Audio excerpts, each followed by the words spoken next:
प्रिय विद्यार्थियों, आज हम अपनी पाठ्य पुस्तक स्तीज बाग 2 का काव्यखंड इसमें हमारी पहली कविता बनती है जो कि पद है। और उस पद में सूरदास जी ने गोपियों की व्यथा का वर्णन किया है, जो कि उद्धव द्वारा दिया गया योग संदेश है। हालांकि ये योग संदेश भगवान श्री कृष्ण ने उद्धव के माध्यम से गोपियों के पास या गोपियों तक भेजा है, परंतु गोपियाँ इनके योग संदेश को सुन करके व्यथित हो जाती हैं और उन्हें काफ़ी व्यंग्य कसती हैं। तो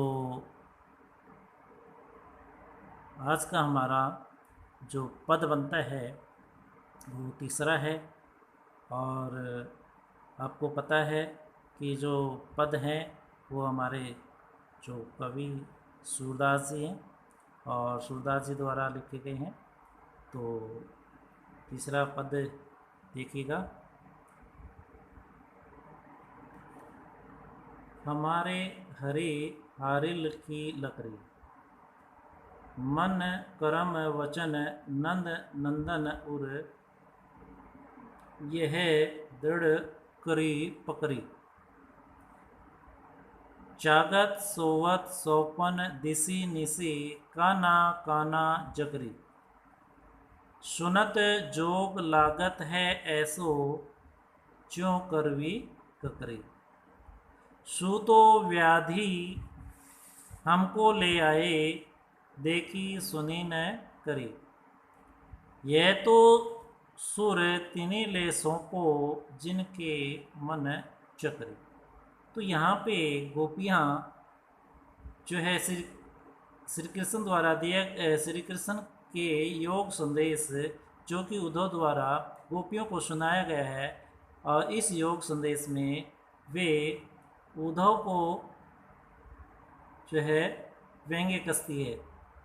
कहती हैं कि तुम तो ऐसा रोग ले आए जिसके जो ऐसा रोग हमें ना तो कभी देखा और सुना है। और वे उद्धव के माध्यम से श्री कृष्ण पर व्यंग्य कसती हैं। ठीक है, तो देखिएगा।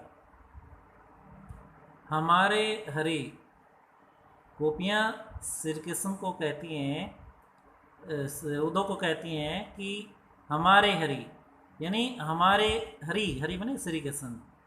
हारिल, हारिल एक पक्षी होता है, उसकी क्या खास बात है? उसकी यही खास बात है कि वो हमेशा अपने पंजों में लकड़ी को दबाए रखता है।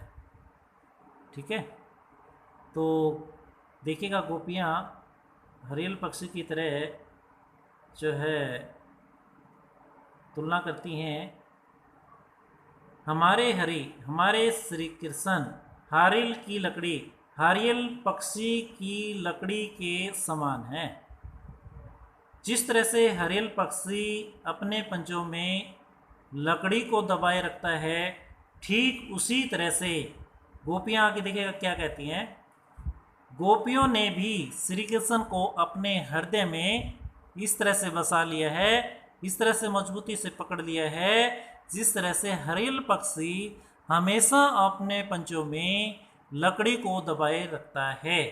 तो देखिएगा, मन करम, गोपियाँ ने श्री कृष्ण को अपने हृदय में कैसे जो है जता लिया है, पकड़ लिया है। देखिएगा, मन से, कर्म से, जो काम होते हैं, जो मन में हमेशा श्री कृष्ण का जो है वो जाप करती रहती हैं, श्री कृष्ण के बारे में सोचती रहती हैं। कर्म, जो भी काम करती हैं वो कर्म से, थोड़ा सा ये टेढ़ा हो गया था, तो देखिएगा, मन कर्म, मन से कर्म, जो भी वो काम करती हैं श्री कृष्ण के नाम को लेकर के ही वो उसके काम को, उनके काम को ही करती हैं।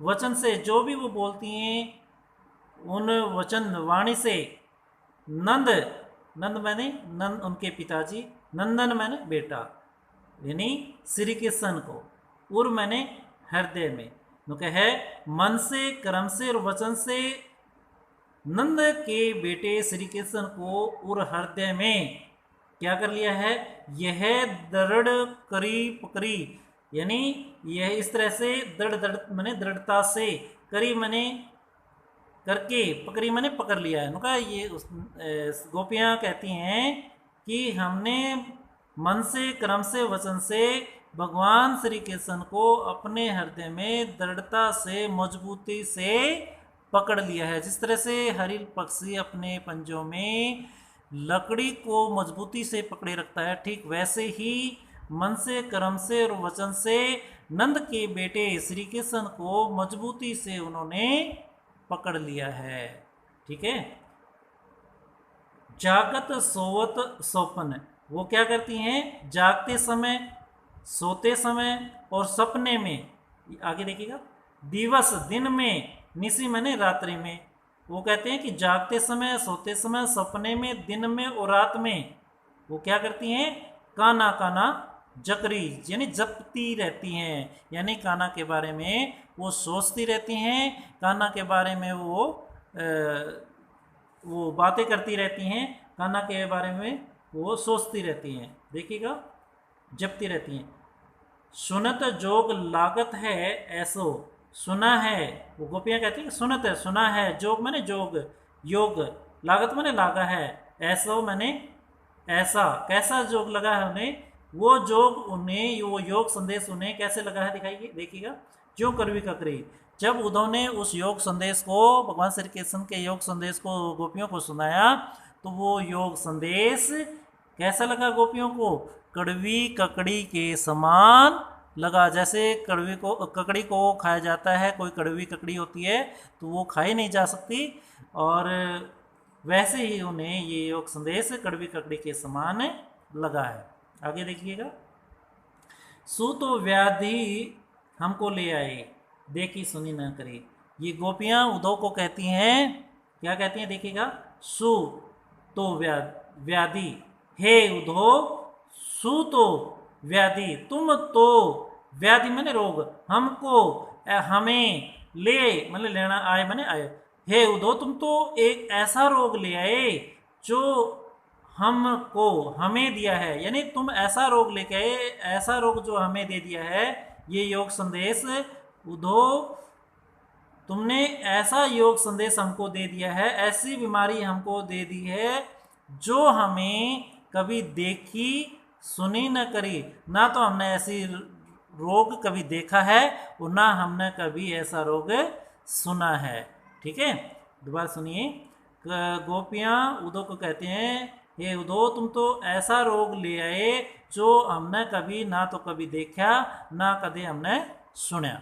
ठीक है, आगे देखिए, यह तो सुर तिनिले से को जिनका मन चकरी, तो देखिएगा क्या, सूरदास जी के माध्यम से गोपियाँ कहती हैं, यह तो सुर, सूरदास जी के माध्यम से गोपियाँ कहती हैं, यह तो सुर तिनी ले सोपो, हे उद्धव, तिनी मैंने उन्हें ले सोपो, ले जा, और उन्हें ही जा करके सौंप दे, हे उद्धव, जो ये रोग है जहाँ से लाया है उन्हीं को जा करके सौंप दे, जिनका मन चक्रे, जिनका मन चक्री के समान जो है गोल गोल घूमता है, यानी वो अपने आप को ज़्यादा चालाक समझते हैं, तो ठीक वैसे ही वो जो है योग संदेश उन्हीं को लेकर के सौंप दे जो अपने आप को ज़्यादा चालाक समझते हैं। चक्री जैसे होती है कि जो गोल चक्कर होता है वो घूमता रहता है गोल गोल,